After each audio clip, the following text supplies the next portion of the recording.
नमस्कार मित्रों, मैं विकास वर्धन आप लोगों के समक्ष आज एक नई कहानी लेकर उपस्थित हुआ हूँ। एक बार की बात है, एक राजा था। उस राजा को जितने भी जीव जंतु हैं धरती पर, उन सभी जीव जंतुओं की भाषा समझने की सिद्धि थी। कौन सा जीव क्या बोल रहा है आपस में, उसकी बोली से वो समझ जाते थे कि यह क्या बोल रहा है। एक बार वो खाना खा रहे थे तो खाना खाने के दरमियान गुड़ का एक छोटा सा टुकड़ा उनके थाली के बगल में गिरा।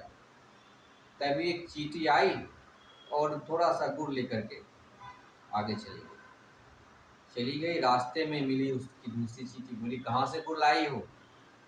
तो वह चींटी बोली अभी राजा खाना खा रहा है, उसी का गुड़ गिरा तो वहीं से मैं लेकर आई हूँ। अभी गुड़ का ढेला अभी थोड़ा सा गिरा हुआ, जाकर तुम भी ले आओ, इसके पहले कि खत्म हो जाए। तो ऐसा जब वह चींटी बोली अपनी दूसरी चींटी को, तो राजा को हंसी आई उसकी निर्दोषता पे कि चींटियों में कैसी बातचीत होती है कि जाओ गुड़ ले आओ।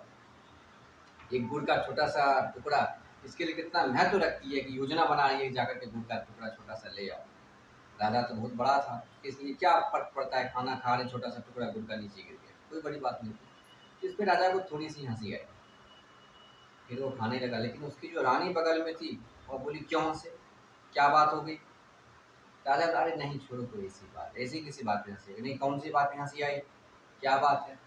अब वो बार बार इंसिस्ट करने लगे, नहीं आपको बताना होगा किस बात में हंसी आई। वह टाड़ता रहा और वह रानी लगातार जिद करती रही, टाड़ता लगातार। करीब एक सप्ताह बीत गया। अब उसे खाते पीते उठते बैठते सोते लगातार वो इंसिस्ट करने लगी कि नहीं आप मुझे बताइए क्या बात है। लेकिन एक शर्त थी, राजा को जो यह सिद्धि मिली थी, जिस ऋषि ने उस राजा को यह सिद्धि दी थी, उसने कहा था कि अगर तुम यह जानकारी किसी को दोगे तो तुम्हारे पास पशु पक्षियों की भाषा समझने की सिद्धि है, तो उसी क्षण तुम्हारी यह सिद्धि समाप्त हो जाएगी। राजा को अपनी सिद्धि बहुत प्यारी थी। राजा बारंबार रानी के जिद के कारण दबाव में आने लगा। फिर उसने सोचा कि चलो इसे हम ये बात बता ही देते हैं, और ये बताने के बाद मेरे जीने का कोई औचित्य नहीं है, मैं जाकर गंगा जी में जल समाधि ले लूँगा।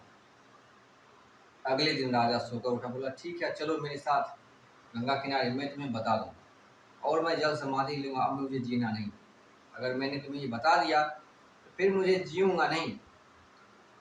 लेकिन फिर भी उसकी रानी बोली नहीं, आपको तो मुझे बताना होगा कि बात क्या है।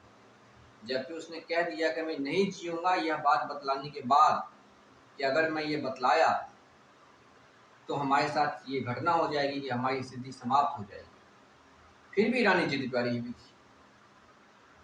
रानी उसके पीछे पीछे चली नदी के किनारे कि वह मुझे बताएंगे कि आखिर बात क्या है। आगे बढ़ रहे थे। तभी एक बकरा और बकरी को राजा ने देखा कि वो आपस में बात कर रही थी। किसी बात पे बकरी उसकी जिद कर रही थी, जिस बात का कि उसके पास कोई संदर्भ नहीं था, जिस बात का कि कोई मतलब नहीं था। वो बार बार जिद किए जा रही थी, बार बार जिद किए जा रही थी। तो उस बकरे ने कहा बकरी से, तुम क्या समझती हो मैं उस राजा जैसा बेवकूफ़ हूँ कि जाकर जाऊँगा जल में डूबने के लिए, जल समाधि लेने? मैं तुम्हें अभी ठीक किए देता हूँ। और वो अपनी सींग से बकरी को मार रहा था, थोड़ा थोड़ा उसे दंडित कर रहा था। राजा ने वैसा देखा, राजा ने देखा, उसका भी दिमाग खुला। वो बगल से डंडा उठाया और रानी को मारने के लिए दौड़ा। बोला तुम क्या समझती हो कि इस छोटी सी बात के लिए मैं अपनी जान नहीं दूंगा? ना मैं सिद्धि बताऊंगा और ना ही मैं जान दूंगा, चलो यहाँ से। तो उसे डांट करके घर ले आया। तो यह कहानी यह कहती है कि जिद के सामने सदैव झुकना नहीं चाहिए। चाहे जिद किसी भी व्यक्ति का हो, चाहे वह व्यक्ति कितना भी प्रिय हो, लेकिन जीवन में जो महत्वपूर्ण हित है, जीवन में जो बड़ा हित है, उसके सामने संबंधों की छोटे मोटी जिद को, छोटे मोटी नाराजगियों को हमें नज़रअंदाज करके आगे बढ़ना चाहिए। छोटी मोटी नाराजगियों के कारण, नाराजगी के कारण जीवन के बड़े उद्देश्य से, जीवन के बड़े लाभ से हमें विचलित नहीं होना चाहिए। वैसी नाराजगी अगर लेनी पड़ी मोल तो ले लेनी चाहिए और जीवन में आगे बढ़ना चाहिए। आशा करता हूँ मित्रों कहानी पसंद आई होगी। कहानी पसंद आए तो वीडियो को लाइक कीजिए, चैनल को सब्सक्राइब कीजिए। बहुत बहुत धन्यवाद।